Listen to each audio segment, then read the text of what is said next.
it's quite interesting. And I was also surprised, and I shouldn't have been, I guess I should have done my reading, is that some of the things have remained the same for about a century. You write about cable and wireless, Yeah. the outfit, which was the pioneer back in the day. And my only recollection of that is when India and West Indies would play, cable and wireless would sponsor some of Mm. those series in cricket. Tell us a bit about the history. Where did it start? And what was the original, objective of having some of these cables for telegraph, was it?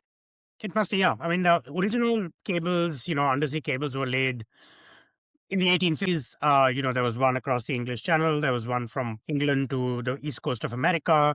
Eventually, 20 years later, there was a big long cable laid through the Suez to Bombay. And these cables kind of, if you look at their map, the map of the cables from that time, it's quite clear that these cables are there, of course, as an exercise in communication, but also as a way for empires to control their far-flung territories.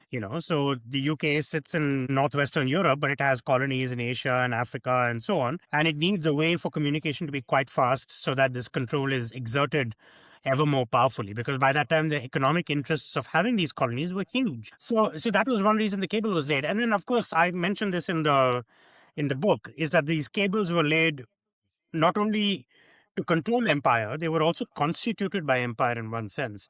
And what I mean is that, back in the day when these cables were laid, telegraph cables had a core of copper or some other metal, mostly copper. But then around it was a kind of insulation that you had to wrap around before it could then be laid at the bottom of the sea. And that insulation was made from a kind of latex called gutta percha that was only tapped at the time from the plantations, the colonial plantations in Malaysia. So you can see how you get the raw material for these cables, in a sense, from the empire. And then you kind of make this cable that then goes back into controlling those very same far-flung territories that the Gutta Percha came from.